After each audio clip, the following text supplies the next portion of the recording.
Welcome to our channel. Today we're diving into a crucial topic that's close to my heart: how to prevent cancer. Now, I know what you might be thinking. Isn't cancer just bad luck? While it's true that there's no foolproof way to completely eliminate the risk, there's a lot we can control. Think of it like this: every healthy choice you make is like adding another layer of protection, strengthening your body's defenses against this disease. What we're talking about today are evidence-based lifestyle changes and preventative measures that can significantly lower your chances of developing various types of cancer. And the best part? These changes are not about deprivation, they're about empowering you to live your healthiest, most vibrant life. So let's jump right in and explore these 9 powerful strategies together. All right, let's talk food. We all know that a healthy diet is important, but did you know that it can actually play a huge role in cancer prevention? It's true. Think of your diet as the fuel that powers your body's defenses. First things first, load up on those fruits and veggies. I'm talking a rainbow on your plate. The more colorful, the better. They're packed with antioxidants, vitamins, and fiber that help fight off those harmful free radicals. Aim for at least 5 servings a day. Next up, choose whole grains over refined carbs. Think brown rice instead of white rice, whole wheat bread over white bread. These complex carbs provide sustained energy and fiber, which is great for gut health, another key factor in overall well-being. Now, let's talk protein. We need it, but not all sources are created equal. Opt for lean proteins like fish, chicken, beans, lentils, and tofu, and try to limit red meat and processed meats as much as possible. Studies have linked excessive consumption of these to an increased risk of certain cancers. Sugar, the sweet stuff. We all love it, but it's important to keep it in check. High sugar intake is linked to inflammation and weight gain, both of which can increase cancer risk. So enjoy those treats in moderation and focus on naturally sweet whole foods.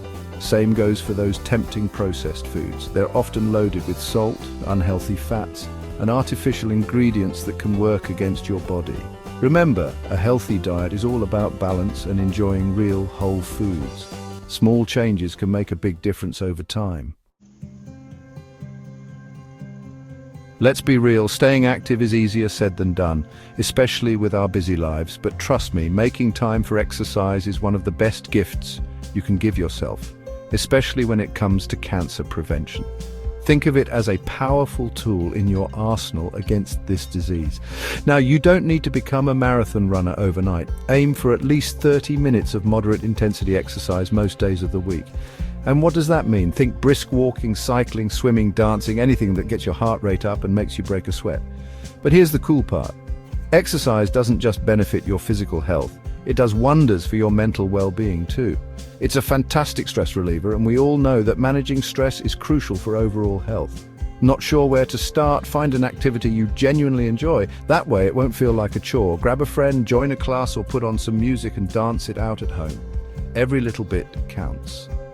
Remember, staying active is a journey, not a race. Start small, gradually increase the intensity and duration of your workouts, and most importantly, listen to your body. Let's talk about weight.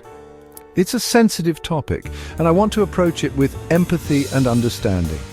Maintaining a healthy weight is important for countless reasons, and yes, it also plays a role in cancer prevention. Now, I'm not talking about striving for a certain number on the scale or fitting into a specific clothing size. It's about feeling your best and taking care of your body from the inside out. Research has shown a link between obesity and an increased risk of several types of cancer. That's because excess body fat can lead to inflammation and hormonal changes that create an environment where cancer cells may thrive. But here's the good news. Even modest weight loss can make a significant difference. The key here is to focus on sustainable lifestyle changes rather than crash diets or extreme measures. Remember those healthy habits we talked about earlier? A balanced diet and regular exercise? Those are your secret weapons for achieving and maintaining a healthy weight. It's also important to remember that everyone's body is different. What works for one person may not work for another, and that's okay. Focus on finding what feels good for you and seek support from healthcare professionals who can provide personalized guidance. Chapter 4. Butt out, breaking free from tobacco's grip. Okay, friends, let's talk about something we all know is bad news. Tobacco. Whether it's smoking or exposure to secondhand smoke, tobacco use is one of the most preventable causes of cancer. We've known this for decades, but it's always worth repeating. The harmful chemicals in cigarettes and other tobacco products damage your DNA, leading to mutations that can spiral into cancer. And it's not just lung cancer we're talking about here. Tobacco use is linked to various cancers affecting the mouth, throat, bladder, pancreas, and more. Now, I know quitting smoking is incredibly challenging. Nicotine is highly addictive, but I want to assure you that it is possible to break free from its grip. Millions of people have successfully quit, and so can you. The benefits of quitting are immediate and profound. Your lungs start to heal, your risk of heart disease plummets, and your sense of taste and smell improve dramatically. There are so many resources available to help you on your journey. Talk to your doctor about nicotine, replacement therapy, medications, or support groups. Surround yourself with a strong support system, and remember, every step you take towards a smoke-free life is a victory worth celebrating. Chapter 5. Sun Savvy, protecting your skin from harmful rays. Let's talk about everyone's favorite star, the sun. While it's true that we need some sun exposure for vitamin D production, too much of a good thing can be harmful, especially when it comes to our skin. Skin cancer is incredibly common, but the good news is that it's also highly preventable. First and foremost, sunscreen is your best friend. Choose a broad-spectrum sunscreen with an SPF of 30 or higher and apply it generously to all exposed skin 20 minutes before heading outdoors. Reapply every 2 hours, especially after swimming or sweating, but sunscreen isn't enough on its own. Seek shade whenever possible, especially during peak sun hours. Wear protective clothing like wide-brimmed hats, sunglasses, and lightweight long sleeves. And please, please, please avoid tanning beds. Those things are basically cancer machines. Remember, a healthy tan is a myth. Any change in skin color from sun exposure is a sign of damage. Embrace your natural skin tone and protect it from those harmful UV rays. Your skin will thank you for it. Chapter 6, Vaccination Nation, shielding yourself through immunization. Let's talk vaccines. Vaccines are one of the greatest public health achievements in history. They've saved countless lives and continue to protect us from preventable diseases, including certain types of cancer. The HPV vaccine, for instance, protects against human papillomavirus, a common sexually transmitted infection that can lead to cervical cancer, as well as other cancers of the head and neck. This vaccine is most effective when given before someone becomes sexually active, but it's never too late to talk to your doctor about getting vaccinated. Another important vaccine is the hepatitis B vaccine, which protects against the hepatitis B virus. Chronic hepatitis B infection can lead to liver cancer. Vaccination is the best way to prevent this serious disease. Remember, vaccines work by teaching your immune system to recognize and fight off specific viruses before they can harm you.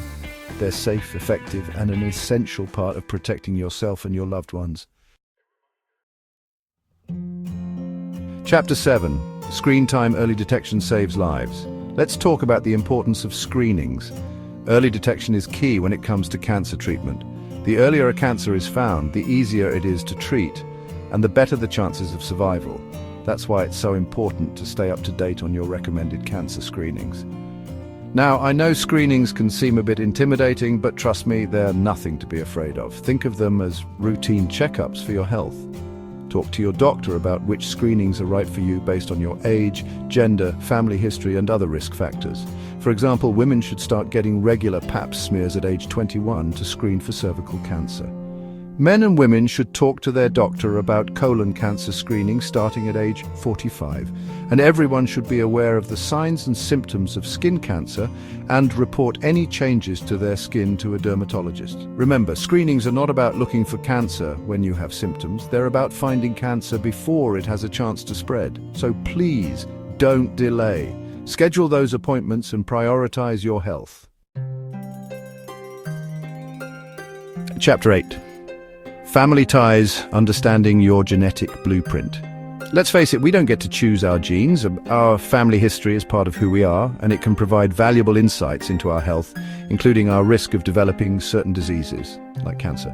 Now, having a family history of cancer doesn't necessarily mean you'll develop the disease, but it does mean you may be at an increased risk. Talk to your family about their health history. Have any close relatives been diagnosed with cancer? If so, what type? At what age were they diagnosed? This information can help you and your doctor make informed decisions about your own health, such as whether you should consider genetic testing or more frequent cancer screenings. Genetic testing can identify specific gene mutations that may increase your risk of certain cancers. It's important to remember that genetic testing isn't for everyone, and it's essential to speak with a genetic counselor to discuss the risks and benefits before making any decisions. Understanding your family history is like having a roadmap to your health. It can help you identify potential risks and empower you to take proactive steps to protect your well-being. Chapter 9. Environmental Awareness, Minimizing Exposure to Carcinogens. Let's talk about the air we breathe, the water we drink, and the products we use every day. Our environment plays a significant role in our overall health, and yes, it can also influence our risk of developing cancer. Now, I'm not suggesting we all live in a bubble, but there are simple steps we can take to minimize our exposure to potential carcinogens, those sneaky substances that can damage our cells and increase our cancer risk. First and foremost, let's talk about radon. Radon is a naturally occurring radioactive gas that can seep into homes from the ground. It's a leading cause of lung cancer, especially among non-smokers. The good news is that radon testing is easy and inexpensive. You can purchase a test kit online or at your local hardware store. If you discover high radon levels in your home, there are effective ways to mitigate the problem. Asbestos is another known carcinogen that was once widely used in building materials. If you live in an older home, it's important to be aware of the potential presence of asbestos and to take precautions during renovations to avoid disturbing it. In our daily lives, we encounter countless chemicals in cleaning products, personal care items, and even our food. While more research is needed to fully understand the long-term effects of these exposures, it's wise to choose natural alternatives whenever possible, opt for fragrance-free products, choose organic fruits and vegetables when available, and filter your tap water to remove impurities. Outro 9 easy ways to lower your cancer risk. So there you have it, 9 powerful ways to take control of your health and lower your risk of cancer. Remember, it's all about making sustainable changes that you can stick with for the long haul. Small steps done consistently lead to big results over time. By adopting these healthy habits and being proactive about your health, you can empower yourself to lower your risk of cancer and live a healthier life. Please subscribe, like, and share to support us. Note: all messages shared are for basic health awareness only. The remedies and suggestions are not a replacement for a doctor's advice. Please consult your doctor for medical concerns.